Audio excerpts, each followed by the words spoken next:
Tous et bienvenue dans Radio Paddock. Ce soir, j'ai tous et bienvenue dans Radio Paddock. Ce soir, j'ai l'honneur de recevoir Livia Lancelot dans le live. J'espère que ça va être cool, ça va vous plaire. Elle va pouvoir nous parler de tout ce qu'elle fait et tout ce qu'elle fait plus. J'espère que ça va être sympa. Hop là, salut Valentin. Salut tout le monde. On va attendre que Livia arrive tranquillement. On va l'inviter sur le live. Salut Clément, salut Christo. Estelle est là. Bon, Estelle, t'as pas fait le all shot ce soir, je suis désolé.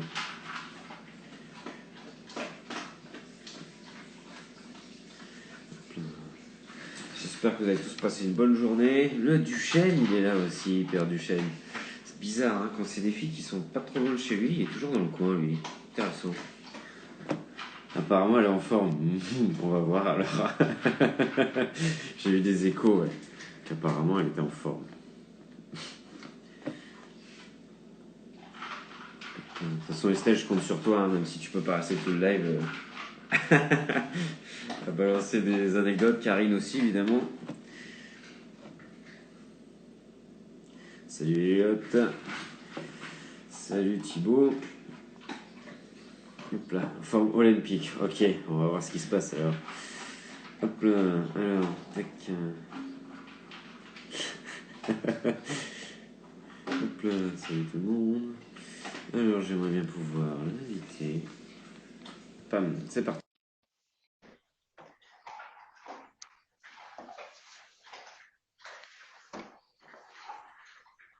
Salut, Salut, tu vas bien? ça va et toi? Ça va impeccable. Alors, Ça va. il paraît que tu es en forme olympique, Ouais, apparemment. moi j'ai une demande à faire exceptionnelle avant de commencer l'interview. Vas-y, je t'écoute. Je voudrais que tu bloques Estelle Lima. Pour commencer, ok, t'en as d'autres ou pas? Ouais, Karine Kaya aussi. Mhm. Pour Ouais. photographie. Enfin, un peu, à peu près tous mes potes en fait. Ouais, bah après, je crois que ça va être un peu compliqué parce que je crois que tout le monde s'est un peu donné rendez-vous pour les anecdotes, etc. Bon, Ouais, évidemment, il y en a certaines que je relèverai pas, hein. Je vais te faire je cet te jure, honneur, il n'y a pas de ça, souci, il y a pas de souci. Mais voilà, le père Duchesne me lance sur la casquette. Et oui, père Duchesne, toi tu es barbu, je garde ma casquette. C'est comme ça. Et du coup, voilà, injustice, Karine, tu vois, elle est pas contente déjà. Mais non, je vais laisser tout le monde, il n'y a pas de souci. Et puis après, on va choisir au fur et à mesure. Bon, du coup, si tu as passé une bonne journée, que tu es dans une forme olympique, du coup, je vais te demander, en fait, comme à chaque invité, de te présenter, en fait, tout simplement, de rappeler à ceux qui ne sauraient pas qui tu es, qui tu es. ça marche. Bah, donc, je m'appelle Lydia Lancelot. Mhm. J'ai fait pas mal d'années pilote professionnel en motocross.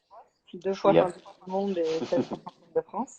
Mhm. Et depuis 2018, j'ai créé donc ma structure en championnat du monde de motocross. Je Ouais. fais deux pilotes en mondial MX2 et un jeune pilote à l'Europe. Ok, cool. Et du coup, pour parler que de ça, donc c'est-à-dire ta structure, etc., la transition de la vie de pilote de haut niveau à gérer une structure, ça s'est passé comment? Bah écoute, ça s'est plutôt bien passé parce que c'est vrai que ma structure, j'ai commencé à la créer moi en 2014 pour Mhm. que moi je puisse rouler déjà donc dans une structure qui me correspondait un petit peu mieux que certains teams. Ouais, Donc, c'est vrai que quand j'ai créé la structure mondiale MX2 en 2018, j'avais déjà 4 ans d'expérience, même si c'était pas vraiment à la même échelle, c'était plus ou mhm. moins le même travail. Donc c'est vrai que la transition s'est bien passée parce qu'en plus, c'était un choix qui était mûrement réfléchi d'arrêter de rouler. Donc, J'imagine. Mhm. c'est ce qui fait qu'aujourd'hui, je me sens très très bien dans mon métier et Mhm. que la compétition me manque pas. Et ouais, puis en plus, mine de rien, en t'occupant de ces pilotes, etc., en les accompagnant sur les courses, aux entraînements, en faisant pas mal de choses comme ça, parce que ceux qui ne le sauraient pas, je crois que tu as le BE de toute façon. Oui. Tu avais passé, je crois, la dernière année où c'était le BE encore, juste avant qu'il fasse la réforme, je crois. Et du coup, c'est vrai que du coup, ça te permet de faire ce travail-là avec tes jeunes, de pouvoir les faire progresser, en plus, au-delà du fait d'être diplômé, mais d'avoir cette expérience-là de la course et des championnats. Et en plus de ça, du coup, tu restes au contact de la compète, quoi. Oui, exactement. C'est vrai que j'ai le BE, donc ça me permet de voilà d'avoir un petit peu toutes les casquettes dans le team. Mhm. Euh, Même si aujourd'hui voilà on parle de pilote professionnel, donc c'est pas je veux dire, on n'est pas sur une école de pilotage où voilà on leur dit pas faut freiner debout et Bien clairement sûr. on n'est pas dans ce contexte-là, mais mais malgré tout, le BE me donne une casquette de plus et c'est vrai que c'est cool de l'avoir. Alors après, je sais pas si je l'ai passé la dernière année, Mhm. mais en tout cas pas loin, c'est sûr. Je l'ai passé en 2008. Ok. Mhm. Donc ça fait quand même quelques années. C'est clair. Je m'en suis déjà servi à plusieurs reprises, hein. J'ai fait quelques stages malgré tout, même si c'est pas mon activité première, j'en fais un petit peu de temps en temps. Mhm. Bah, t'as bien raison. De toute façon, c'est vrai que j'avais vu là pour la reprise, on va dire des entraînements de tout ça. Bah, t'en avais fait une paire avec le père Sorbi aussi, avec Eric. Ouais, Donc forcément. exactement. C'est vrai que bah, Eric est avec nous au sein du team pour, voilà, pour conseiller les pilotes australiens et Axel Mhm. Louis. C'est vrai que j'avoue qu'on a un petit peu profité du mois de juin avec le déconfinement et le fait que les Australiens soient pas encore revenus en France Ouais. pour faire quelques stages avec Eric. On s'est associés entre guillemets Mhm. sur cette activité-là. Et c'était cool. On a vu plein de gamins, plein de gens super sympas et ça m'a changé un petit peu voilà, de me retrouver sur les pistes avec d'autres pilotes que les miens, quoi. Bah, c'est clair. Et puis, du coup, peut-être que comme tu disais, de te retrouver avec d'autres pilotes qui sont peut-être pas aussi professionnels ou peut-être qui ont un autre niveau, bah, ça te fait voir les choses d'une autre façon aussi. C'est pas le même boulot. Et puis voilà, ça change un petit peu. Pour la reprise, c'est quand même pas mal. Alors après, tu vois, il y a Estelle qui dit que tu es pilote de VTT maintenant aussi. Et, et du coup, après, on a quelqu'un qui te dit connexion sur ce live obligatoire, un vrai modèle pour toutes les filles qui sont passionnées comme elle. Oui, donc pilote de VTT, alors bon, mon là en pilote de VTT n'est pas vraiment un pas exclusif encore, hein. Clairement, non, non, mais je tiens bah, du coup pour le coup à remercier Estelle et Joe qui m'ont emmené faire une bonne sortie VAE et on s'est Mhm, vraiment régalé, j'ai bien progressé et ça m'a fait du bien parce qu'au début j'étais clairement à l'arrêt. mhm. Euh, C'était scandaleux pour être honnête, mais bon à la fin ça allait mieux et c'est vrai que c'était cool. Et puis pour répondre au deuxième message, je suis assez contente voilà, d'être un peu la personne qui a ouvert toutes les portes C'est clair. pour les filles parce que j'en ai poussé quelques-unes. Mhm. Et c'est vrai que voilà, aujourd'hui, c'est un petit peu plus facile, on va dire, pour une fille d'évoluer en France et à l'étranger. Et C'est c'est vrai clair. que ça me fait plaisir de voir qu'il y a de plus en plus de licenciés à la Fédé. C'est clair. Et puis moi, tu sais, même à ma petite échelle, au motoclub où je travaille, on a de plus en plus de filles qui viennent faire l'initiation à la moto, qui s'inscrivent à l'année, qui achètent des machines, etc., qui sont dans la compète, donc ça fait toujours plaisir. Et puis en plus de ça, ça calme les autres gars qui sont à côté, donc ça fait du bien ça aussi, parce que sinon ils écoutent que dalle. Ouais, Et du coup, tu vois, non, franchement, c'est top. Et c'est vrai que d'avoir, je pense que tu es largement responsable de ça, du fait que c'est devenu sûrement bah, plus facile et que ça a ouvert pas mal de portes et d'envie aussi chez les filles. Et c'est top pour notre sport. Et comme tu dis, qu'il y ait de plus en plus de licenciés féminines à la Fédé, ça fait du bien. Ça fait du bien. c'est sûr. Du Après, coup, dis-moi. ouais, j'allais dire, j'ai vu deux, trois questions là. Donc, quand je Mhm. pars à Tegoum, donc je pars jeudi matin en avion assez tôt. Je Ouais. viens de faire mon test Covid-19 PCR cet après-midi. Et du coup, tout est bon. On est obligé de faire le test maximum 3 jours avant d'arriver dans le pays. Et on Ok. sera testé sur place tous Mhm. les 3 ou 4 jours, je crois. Ouais. Donc voilà, je pars jeudi matin. C'est ça. Tu vois, Karine, elle parle du coton-tige, ouais, forcément. Mais non, c'est vrai que ce test-là, il est nécessaire, hein, et c'est bien qu'ils mettent des mesures en place comme ça. C'est bien que ça reprenne aussi. Et il y a Estelle qui dit, et après le test Covid, pardon, qu'est-ce que tu as fait? Apparemment, il y a quelque chose là. Il s'est passé quelque chose après le test Ouais, Covid. alors de toute façon, je vais le dire parce que sinon elle va l'écrire, donc je vais pas avoir le choix. Donc j'ai été invitée à l'inauguration d'un bar-restaurant tapas juste en bas de chez moi. Ok. Donc je suis arrivée là-bas à 19h30 et je suis partie à 9h moins 5 pour être là pile poil à temps pour l'interview. Donc voilà, j'ai fait une inauguration de bar et j'ai bu quelques gintos. Voilà Estelle, j'espère que tu es Ah, contente. C'est d'où la bon, forme maintenant olympique, je laisse-moi comprends. tranquille. Mais je suis désolé de t'avoir coupé dans ta soirée comme ça d'inauguration. Après, Non, mais bon, c'est pas grave, je vais y retourner après, t'inquiète pas. c'est ça ce que j'allais te dire. De toute façon, ça fait du patard. Donc, tu pourras y retourner après. C'est sûr qu'ils finiront pas à 22h. Donc, tu pourras y Ma prof retourner. est morte de rire, je sais pas si tu l'entends, mais en tout cas, Si, si, je l'entends, ouais. voilà, on est prête pour aller finir l'inauguration. Il n'y a pas de souci. Ok, et ben du coup, c'est vrai qu'on parlait un petit peu de cette aventure, du coup, de passer de l'autre côté dans le milieu de la compète, avec du coup, quand même, il y a eu quand même des bons résultats. Il y a quand même pas mal de pilotes et plus des étrangers qui te font confiance, et je pense qu'ils ont raison. Du coup, tu qualifierais comment ce travail aujourd'hui, dans le sens, certes, comme tu dis, c'est des pilotes professionnels, il n'y a pas le besoin de leur expliquer la technique. Mais après, au niveau de la vie, de tout ça à côté, comment tu t'organises? Qu'est-ce qui t'aide? Est-ce que toi, tu t'occupes de faire leur préparation physique ou est-ce qu'ils ont des gens qui s'occupent de ça? Enfin, quel est ton rôle un peu plus précisément dans tout ça pour eux? Ben, en fait, nous, pour eux, on gère vraiment tout de A à Z. Mhm. C'est-à-dire que quand ils arrivent, bon là en plus euh, on gère tout de A à Z, donc on va les chercher à l'aéroport et à Ok. partir de là, on fait tout. C'est-à-dire que moi, je les loge Mhm. de tout leur voyage, de tous les entraînements.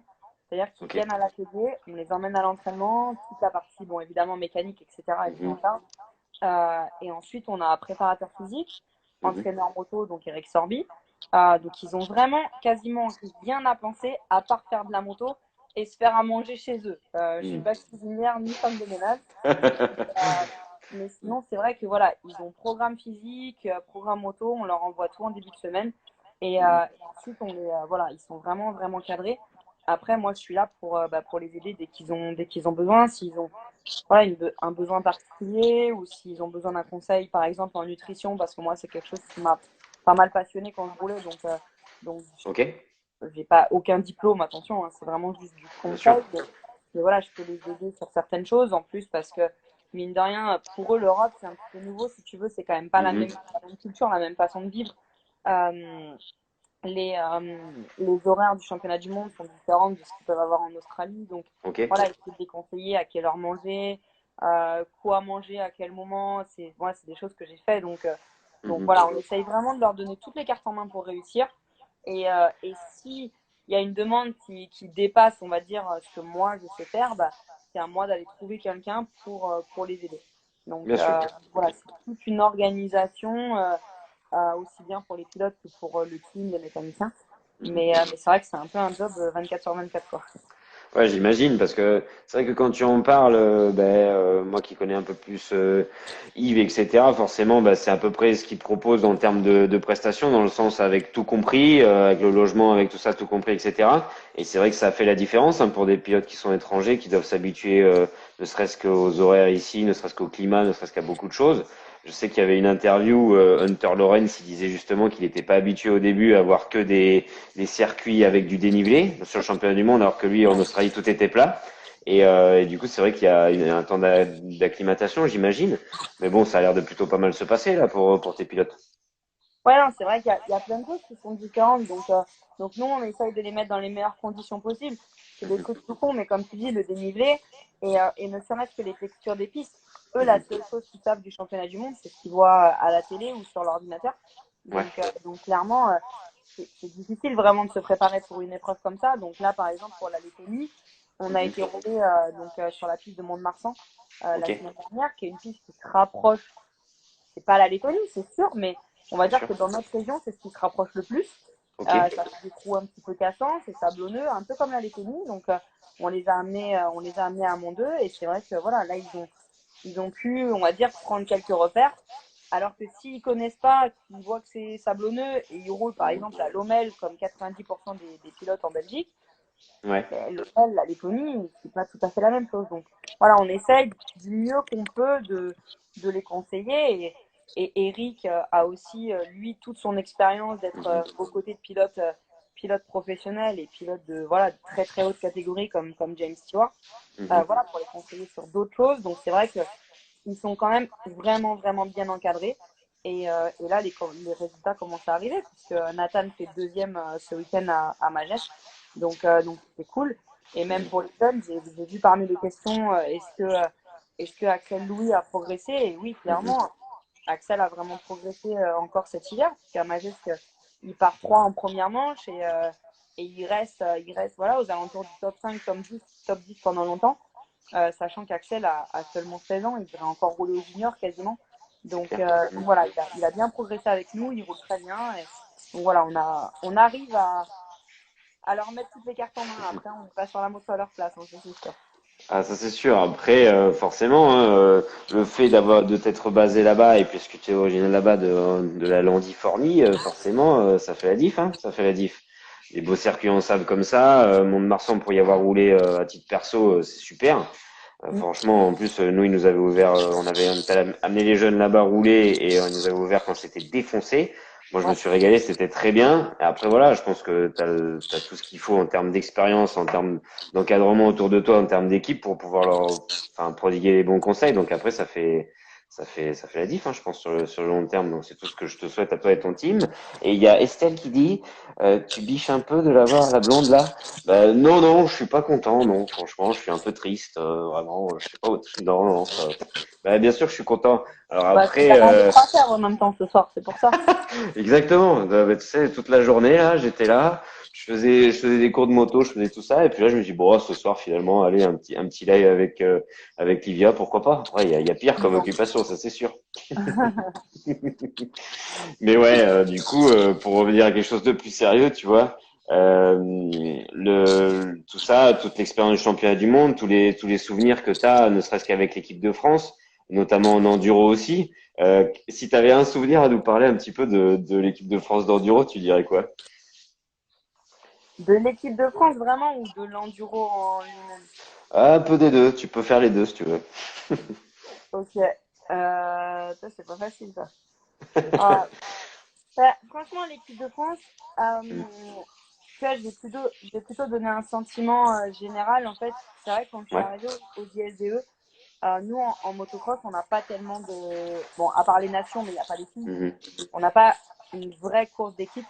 Et franchement, l'ambiance, vraiment l'ambiance entre tous les pilotes, le staff, Mhm. voilà, tu te sens vraiment entouré. Et honnêtement, j'en ai gardé vraiment un bon souvenir. Les 6 jours, avec voilà l'aide un peu de tous les pilotes, le fait de repérer les spéciales tous ensemble, de Ouais. manger tous ensemble, ça honnêtement, c'est quelque chose où j'ai vraiment ressenti que je représentais mon pays et que j'étais encadrée Mhm. pour le faire et c'était cool. Donc ça, c'est vraiment une bonne chose. Et après, les souvenirs en enduro, je pense que c'est le franchissement. Mhm. Clairement, j'en ai chié. J'ai essayé de me préparer au mieux, mais voilà, tu prépares pas une Coupe du Monde parce que bah, la Coupe du Monde en Allemagne, je l'ai préparée en l'espace de, je sais pas moi, un mois et demi. Mhm. Donc j'ai essayé, on a fait des stages avec Benoît Thibal qui aidait les filles à ce moment-là. J'ai été Ouais. faire des stages à droite à gauche et vraiment je remercie tous les gens qui m'ont aidé que je peux pas citer parce que là comme ça je vais oublier quelqu'un donc je préfère dire personne.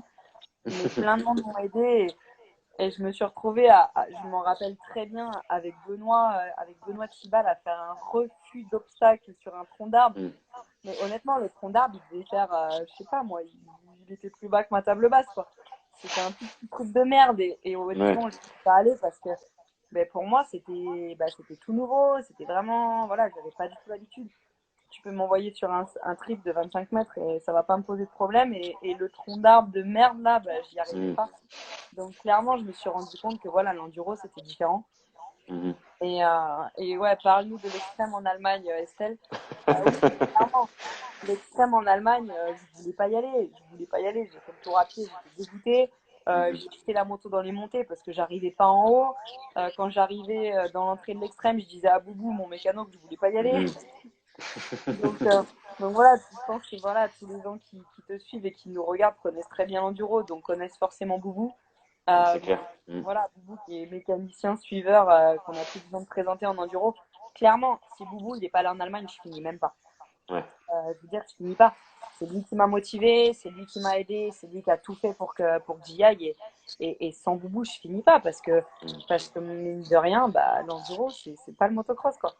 Ouais, c'est sûr que c'est différent, mais comme tu disais juste avant, entre le tronc plus bas que ta table basse et le trip, tu vois, enfin, moi personnellement, je choisis le tronc. Mais après, c'est comme ça. Mais bon, en attendant, c'est sûr que c'est particulier. Forcément, quand tu arrives sur une extrême, enfin, en Allemagne, sur la spéciale extrême, moi le premier, je ferai pas le malin, donc t'inquiète, je comprends très très bien ce fait-là.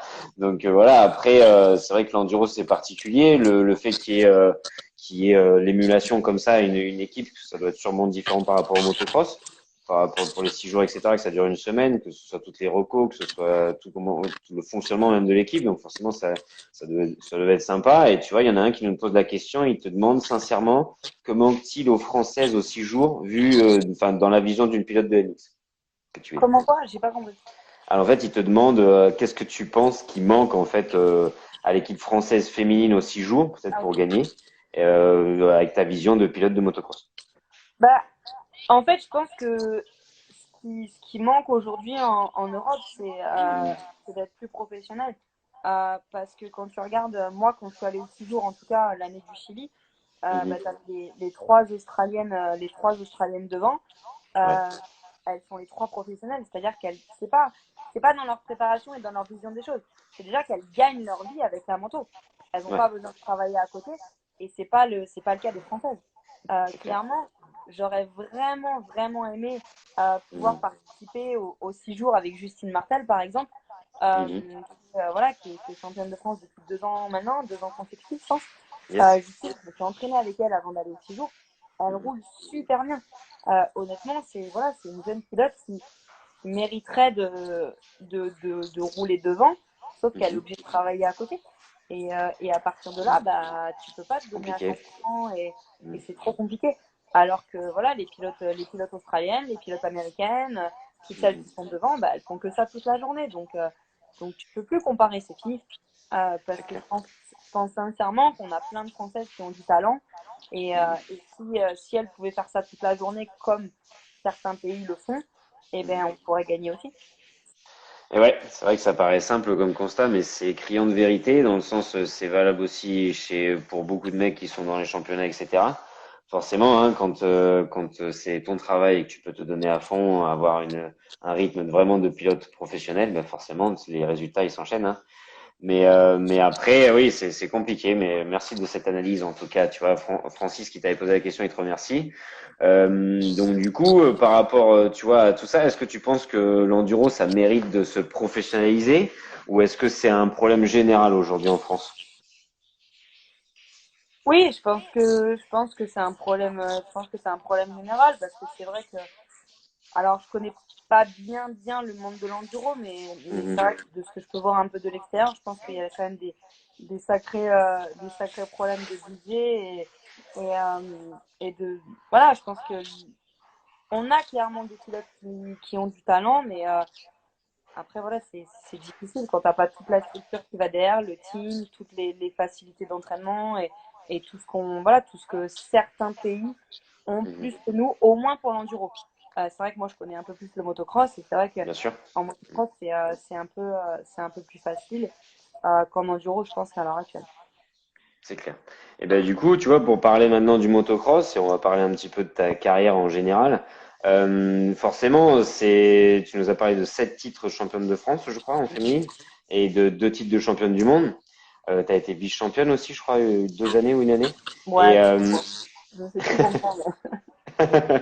mais du coup, c'est vrai que ces titres-là, ils doivent être super importants pour toi. Notamment, j'ai vu qu'il y avait j'avais assisté à la participation aux X Games aussi. Ça en fait des choses quand même dans une carrière. Donc du coup, si tu devais choisir comme ça, par exemple, un souvenir qui ressort un peu plus que les autres, tu vois, peut-être un truc difficile ou peut-être quelque chose qui t'a plus marqué, ce serait quoi? Parce que dans une carrière, ça en fait beaucoup des souvenirs. Bah, c'est une question qu'on m'a posée il y a pas très très longtemps dans une interview et je l'avais trouvée Mhm, vraiment cool parce mhm, que c'est vraiment une question à laquelle je peux pas répondre. mhm, Parce que c'est vrai que j'ai fait beaucoup beaucoup de choses, comme tu l'as dit, entre mhm, le championnat de France, le mondial, les X Games. J'ai aussi fait bah, le Touquet. Enfin, j'ai mhm, vraiment fait pas mal d'épreuves, l'enduro, les 6 jours. Il y a eu plein plein de trucs. Et c'est vrai que des souvenirs, j'en ai plein. Des très très bons. Forcément, un titre mondial, c'est énorme. Gagner un Grand Prix de France, c'est énorme mhm. aussi. Les X Games, la sensation que tu as quand tu arrives en tant qu'athlète, euh, c'est vraiment ouf. Tu vois, Karine, elle est en Mhm. train de faire Ernée 2009. Ouais. Euh, je pense qu'elle a raison, elle était là, elle le sait très bien. Ernée 2009, c'est voilà, je gagne les 2 manches, c'est mon premier doublé, je suis en tête du mondial avec 30 points d'avance. Mhm. C'était ouf, c'était vraiment vraiment un excellent souvenir. À côté de ça, tu as aussi le SX de Lille, Mhm. où voilà, je prends le départ face aux garçons. le public à fond derrière moi. Donc voilà, honnêtement, des souvenirs, j'en ai plein. Donc c'est difficile d'en choisir juste un. J'imagine, après, tu sais, il y en a beaucoup qui sont passés dans ce live avant toi et j'aime bien poser cette question-là parce que du coup, ça fait remonter beaucoup de choses et c'est difficile pour quelqu'un qui a fait une carrière comme la tienne de choisir un seul et le même souvenir. Il y a eu trop de moments forts, il y a eu trop de moments où le public était là, où le public t'a poussé, où tu es arrivé au bout de tes efforts, à la consécration, etc., notamment avec les titres mondiaux. Donc forcément, ça fait beaucoup de choses à remémorer. Mais ouais, après, c'est la beauté du sport aussi, hein, tout ça, tous ces petits moments avec avec le public français notamment. Si, je sais pas moi, enfin aujourd'hui, est-ce que t'as des envies encore de monter sur la moto au-delà que de pour te faire plaisir ou pas trop? Alors, pour me faire plaisir, oui. Euh, Mhm, c'est vrai que voilà, si tu me proposes un week-end moto enduro ou même sur une piste de cross bien préparée avec des sauts sympas, arrosés, enfin, tu as vraiment mhm, les conditions US où il fait pas trop chaud. Là, honnêtement, avec grand plaisir. Mais mhm. c'est plus le fait d'aller rouler avec les potes, tu Ouais, vois, voilà, de me faire vraiment plaisir sur une journée comme ça. Mais la compétition, ça me manque pas du tout. ouais. Et c'est vrai que je peux passer 2, 3 mois sans rouler sans aucun problème. Honnêtement, Mhm. je pense que j'ai fait tellement de motos que j'ai plus vraiment besoin d'en faire, quoi. Ouais, je comprends. Alors après, je le comprends tout à fait, c'est normal, après avoir passé autant de temps sur une moto, forcément, de pouvoir s'occuper un peu des autres, ça fait pas de mal. Et justement, pour s'occuper un peu des autres, j'ai vu que tu avais tu avais fait un nouveau compte, que tu avais appelé ça 114 Squad. Du coup, ça correspond à quoi? Est-ce que c'est pour accueillir plus de monde dans le team? Est-ce que c'est pour généraliser la touche Lancelot? Comment ça se passe? Bah alors, je vois qu'on a Cam Chapelière sur le Mhm, live. j'ai vu, ouais. Mhm. Je vais rebondir avec 114 Squad. Donc, Mhm. 114 Squad, en fait, c'est ce que j'ai créé un petit peu pour les jeunes, déjà dans un premier temps. Ouais, Puisque depuis peu, j'aide un petit peu Joey Simonini en 85, qui fait ok. 5 ans à Magesque. Euh, Mhm, Gianni Barbier, qui malheureusement en ce moment est blessé. mhm. C'est deux jeunes que je vais aider un petit peu plus Ok. euh, pour éventuellement remplacer nos pilotes actuels dans le team, histoire d'avoir des Français quand même, parce que j'adore l'Australie et les Australiens, mais je suis française à la base. Et Mhm. puis, les 114 Squad, c'est aussi un groupe d'entraînement Ok. donc en association avec Eric Sorby. Et c'est vrai que depuis quelques semaines maintenant, on essaye d'avoir un petit peu de pilotes aux Mhm. côtés de nos pilotes voilà, de Honda 114 Motorsports. Donc Cam Chapelière s'est pas mal entraîné avec nous ces derniers temps. Bon, apparemment, ça lui a pas vraiment servi pour Majesque, hein. Euh, voilà, Cam, t'as voulu faire le malin sur le live. Mhm. À part pour nous faire des sauts là et des stories Instagram, bon, moi j'avais parié un podium, j'ai perdu de l'argent, donc clairement il me déçu. Mhm. Mais bon, il sait pourquoi je dis ça, hein, c'est pas grave, Mhm. il comprendra. Mais non, plus sérieusement, voilà, 114 squats, c'est vraiment l'opportunité pour plein de monde de venir s'entraîner avec nous. Ouais. Faut pas hésiter à me contacter pour ça. Et c'est vrai que, alors, on n'est pas sur une école de pilotage où on va faire du technique, du virage, du ci, du là. Non, c'est pas le but. Des écoles de pilotage, il y en a plein. Bien sûr. Il y a plein de super éducateurs qui font très très bien leur travail. Nous, Mhm. c'est plus un groupe d'entraînement où on propose aux gens de venir s'entraîner avec nous, de faire les manches, de faire les chronos, d'avoir un préparateur physique aussi qui est dans la boucle. Et voilà, de faire une méthode un petit peu comme Aldon Baker aux US. Ok. C'est clairement l'idée. Mhm. Et c'est pour ça que j'ai créé cette page-là récemment et qui commence à faire parler d'elle.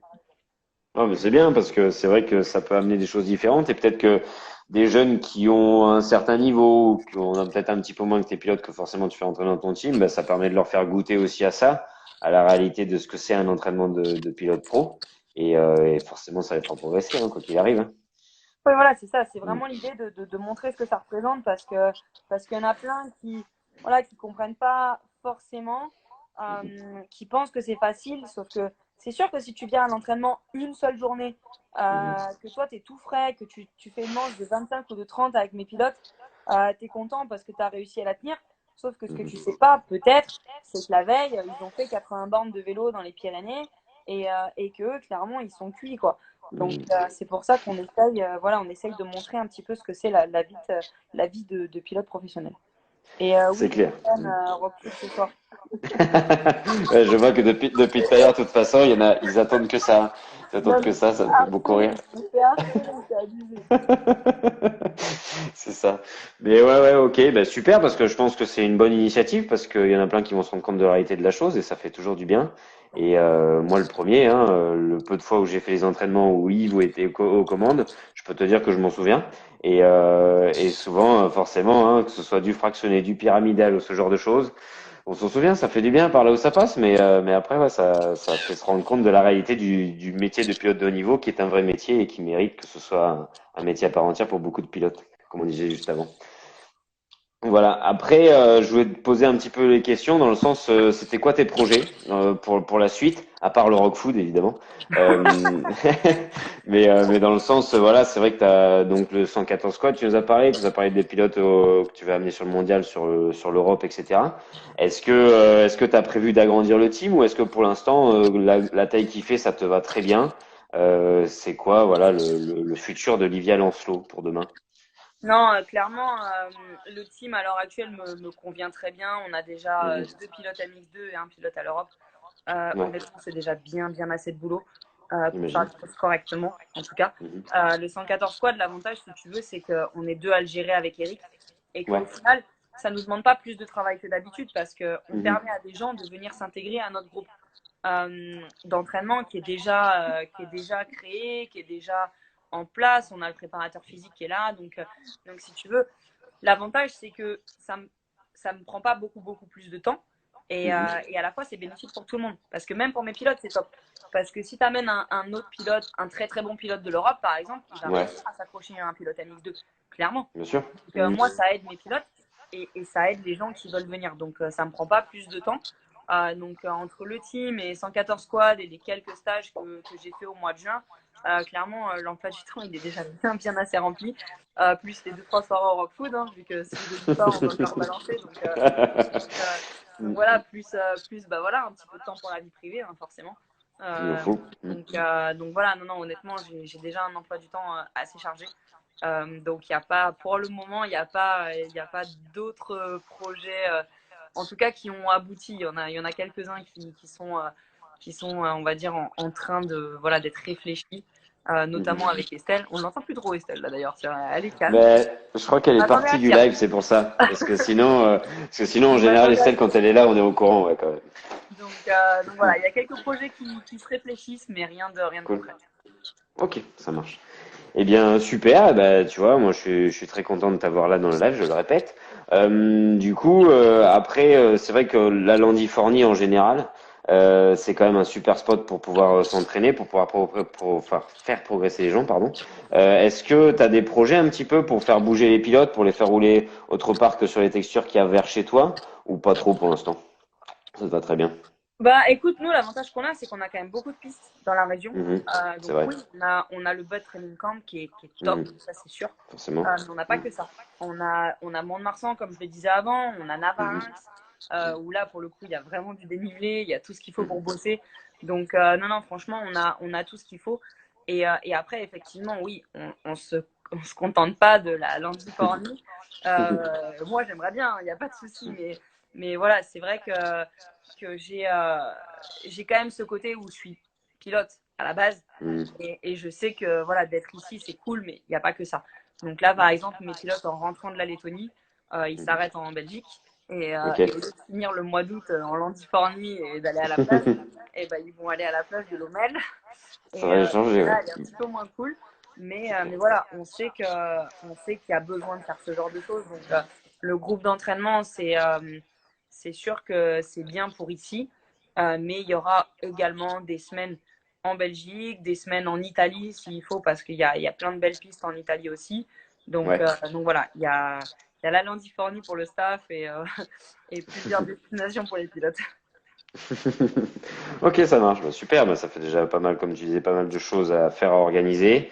Et donc, forcément, pour l'entraînement, etc., pour la progression, c'est bien. C'est bien l'ordi fourni, mais il faut bouger.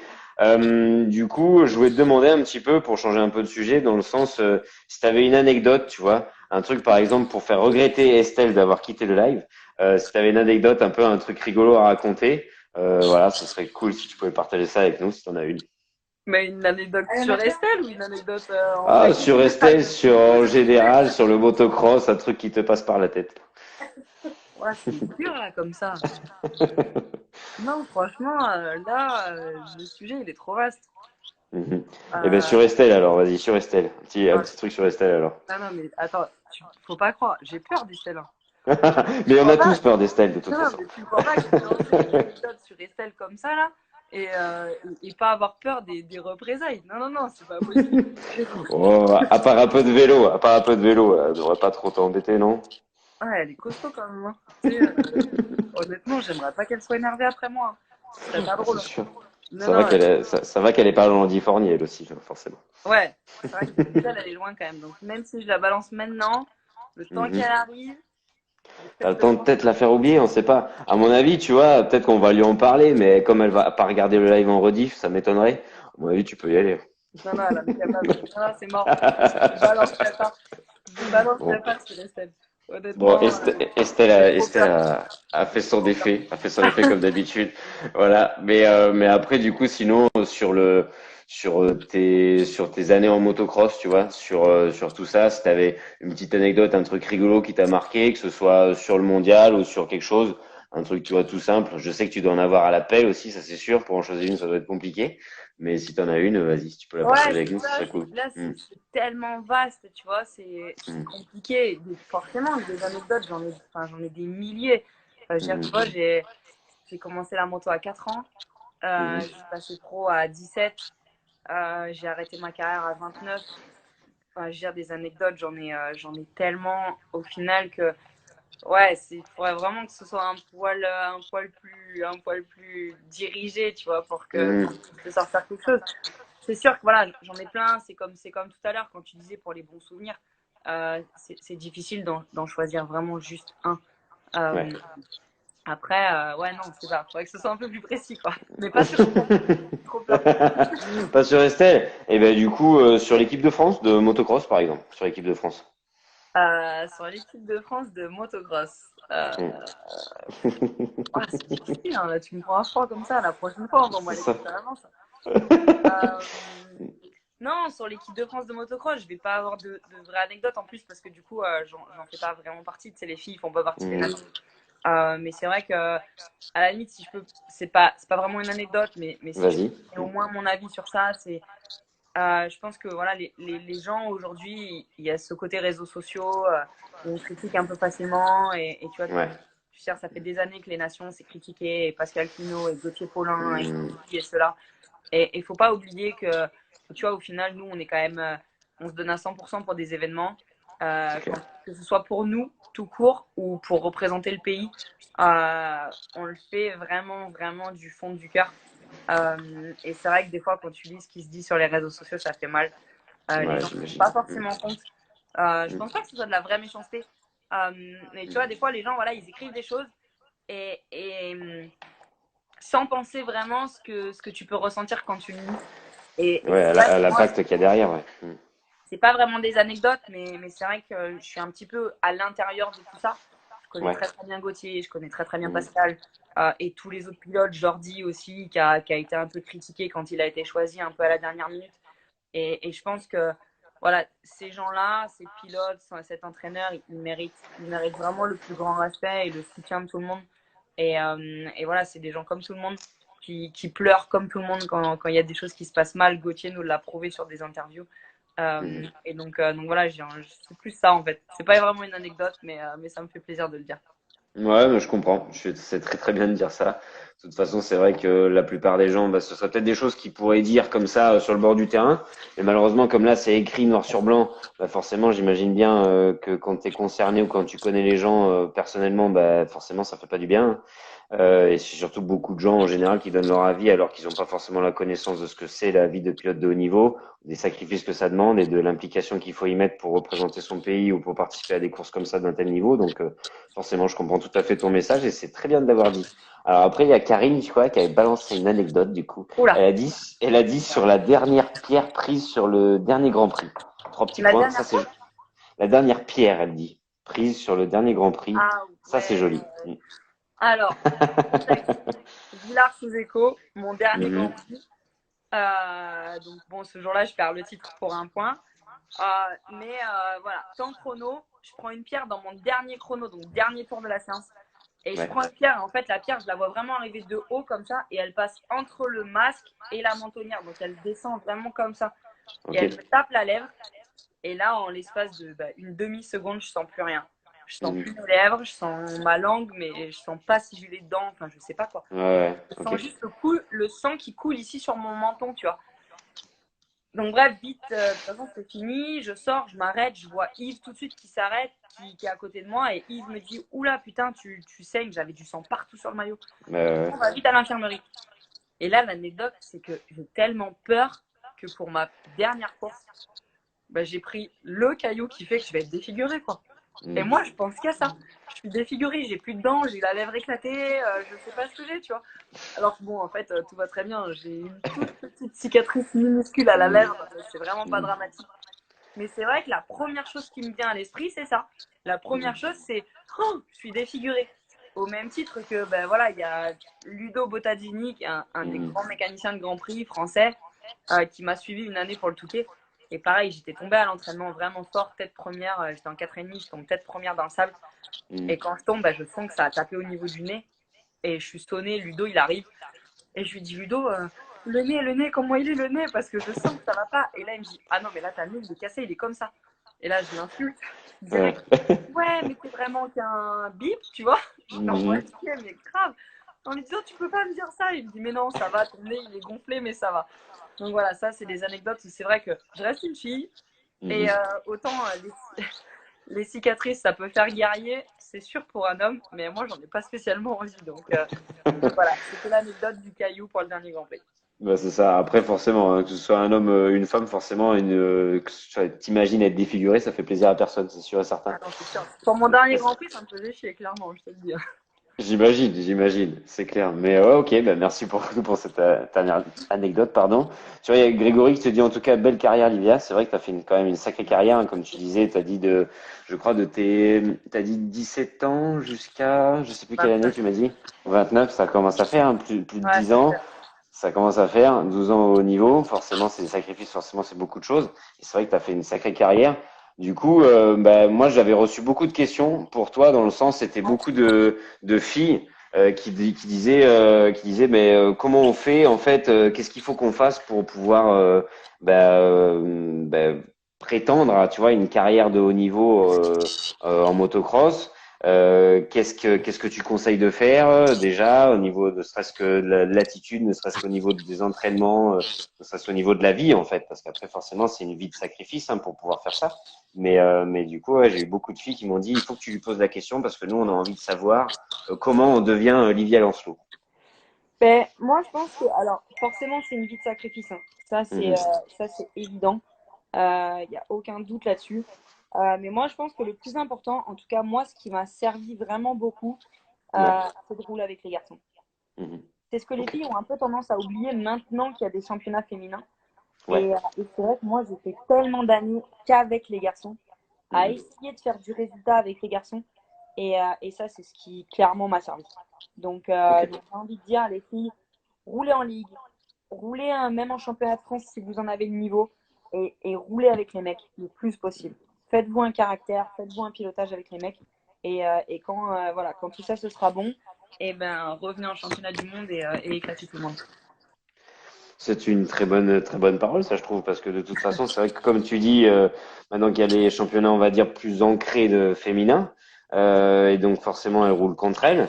Alors après, certes, c'est très bien qu'elles roulent entre elles, qu'elles se tirent la bourre, etc. Mais pour progresser, il faut aller là où peut-être il y a un peu plus de niveau de base, mais par rapport à son niveau perso. Mais c'est vrai que forcément, d'aller rouler avec les mecs et plus le niveau est haut, plus c'est encore marqué.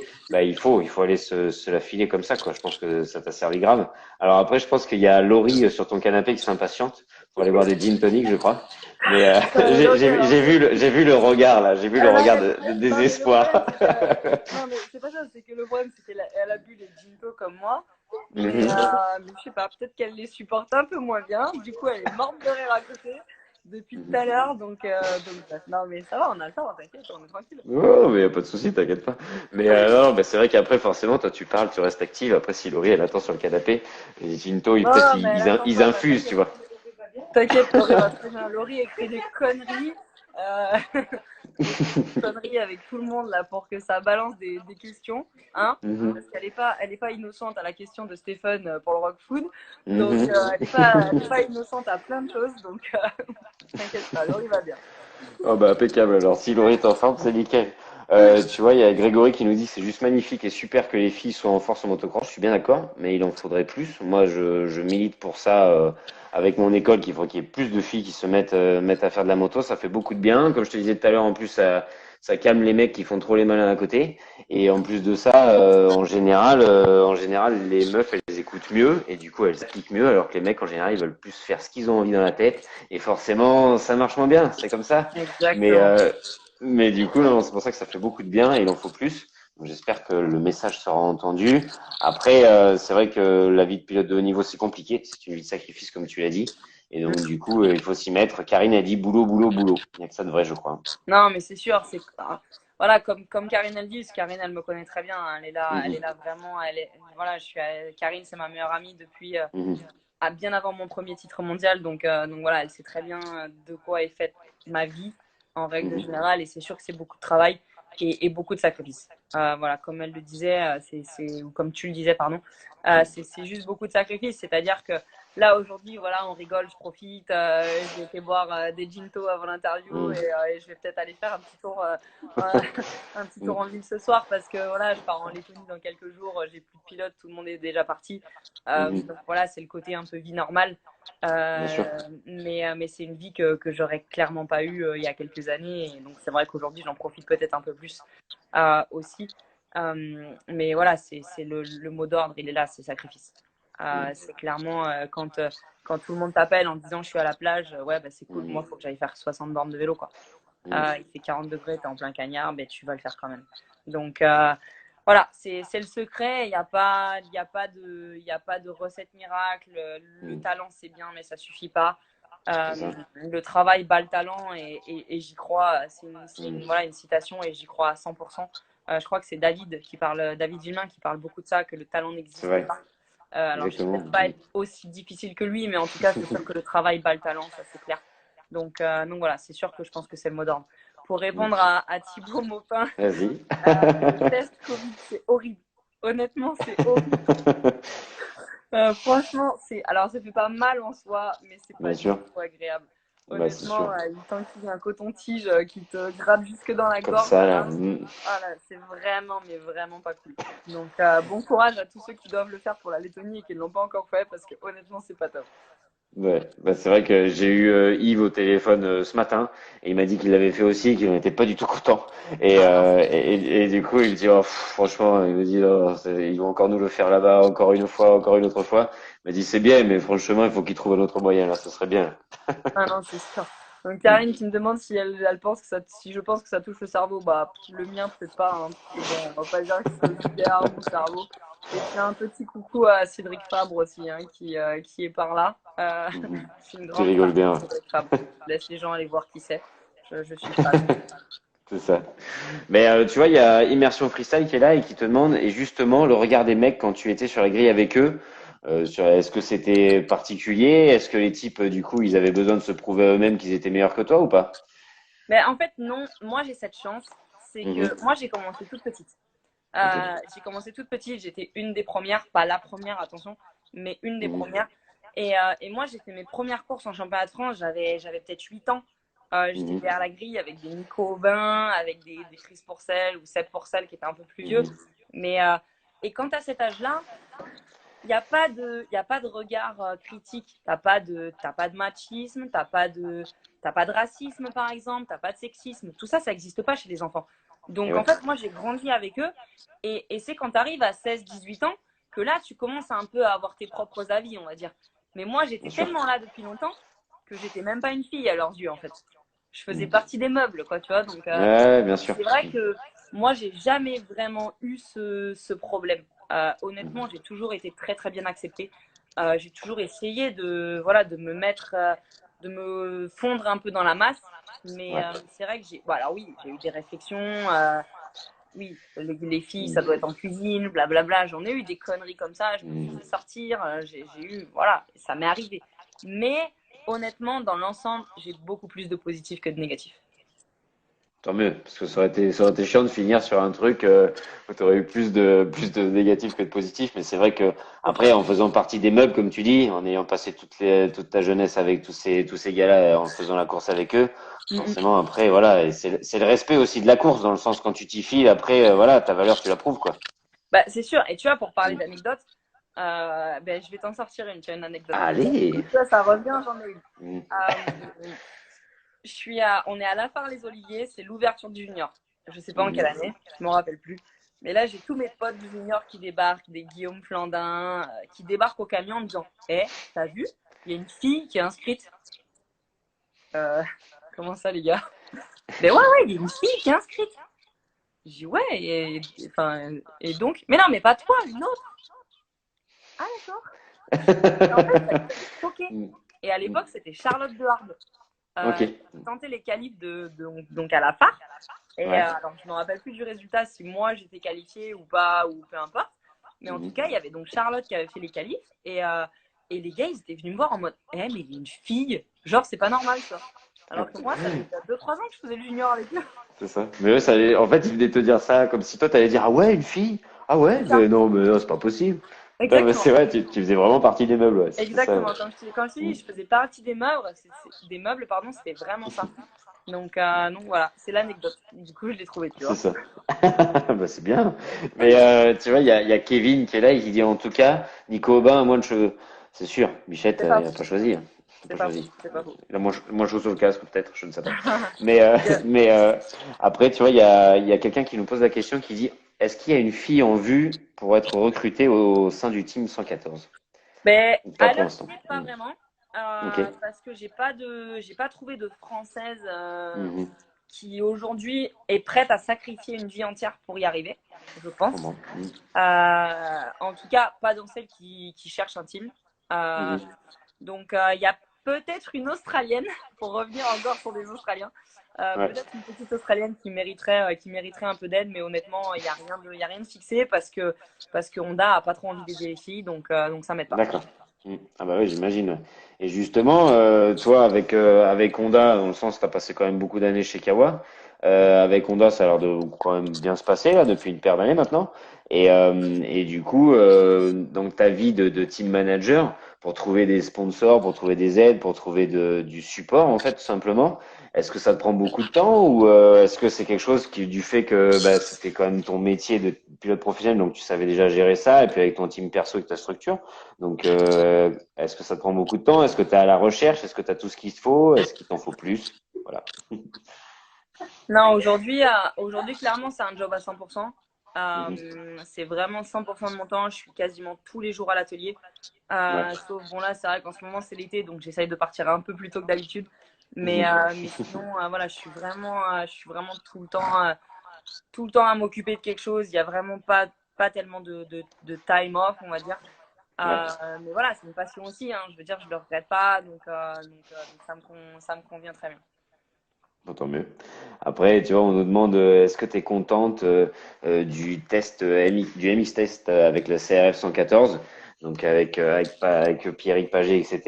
Ça avait l'air d'être sympa, ça, quand même, comme journée, non? Non, franchement, c'était cool parce que Mhm. moi, j'étais contente d'avoir l'avis de Pierrick. Pierrick, c'est quand même, voilà, c'est un pilote qu'on a plus besoin de présenter, qui a prouvé C'est clair. énormément de choses. Mhm. Donc le fait que, voilà, qu'il me donne son avis sur la moto. Alors, certes, le test est très positif, la vidéo, elle est top. Mhm.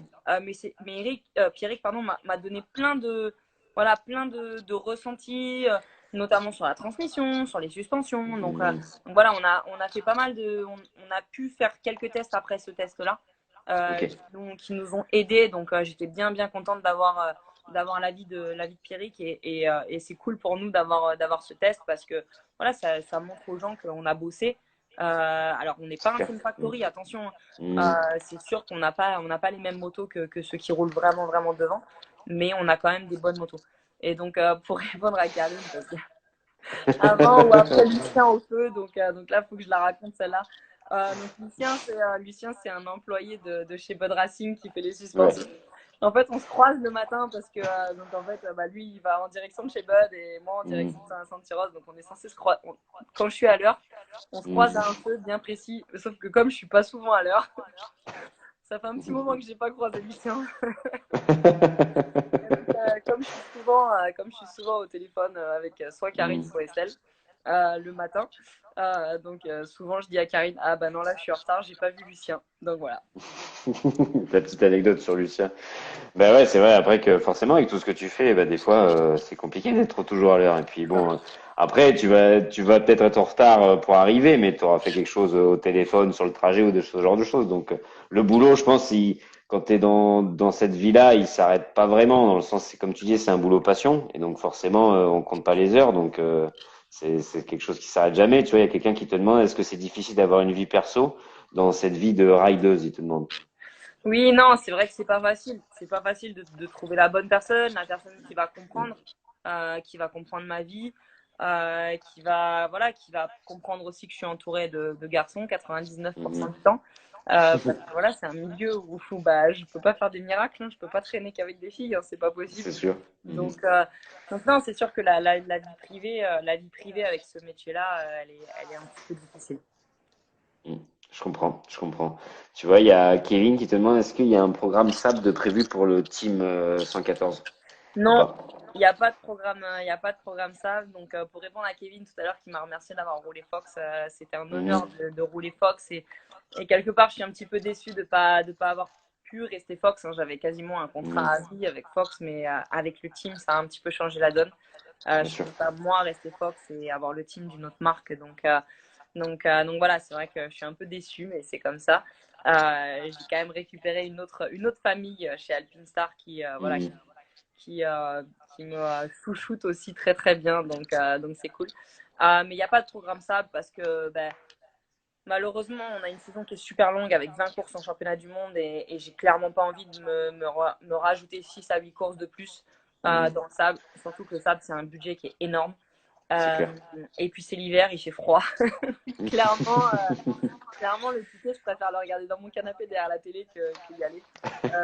Bon, bah, il y a Joss en salle franque qui fait ça très très bien Mhm. pour Honda.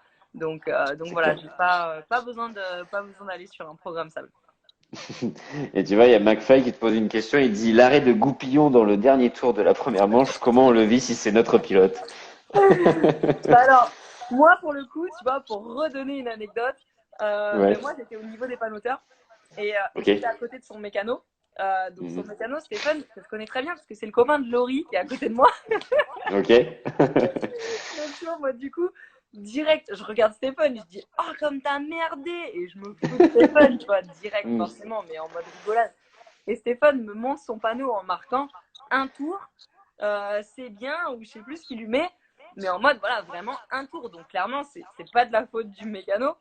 Alors que moi, clairement, j'étais déjà en train voilà, de faire, entre guillemets, le team manager qui est en train de dire à son mécano, putain, t'as merdé, quoi sur le temps de la rigolade, évidemment, mais c'est vrai que voilà, comment on le vit si c'est son pilote, honnêtement, sur un événement comme ça, t'en rigoles.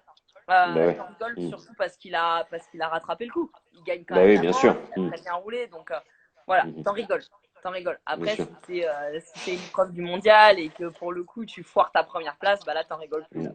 Ah, c'est sûr. Ouais. Il y a beaucoup de choses qui sont en jeu. Après, bon, ça fait un sacré souvenir. Hein. Je pense que tu fais une fois la Ah oui, connerie, tu non, la fais c'est pas sûr. deux, hein, je pense. Hein. Mm. Ah ben Mais moi, bon. j'attendais qu'une chose, hein, c'est que Pierre, il enlève ses lunettes, parce que je voyais que nous, il Mm. y a Nathan qui arrivait, et voilà, je me suis dit, s'il enlève les lunettes, après, c'est mort.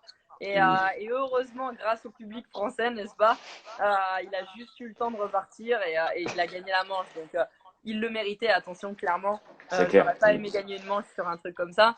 Mhm. Mais c'est vrai que voilà, c'était la petite boulette, la seule et unique boulette de Pierre sur ce week-end. Et c'est pas des moindres, c'est vrai, mais en tout cas, elle a fait parler et ça, c'est cool.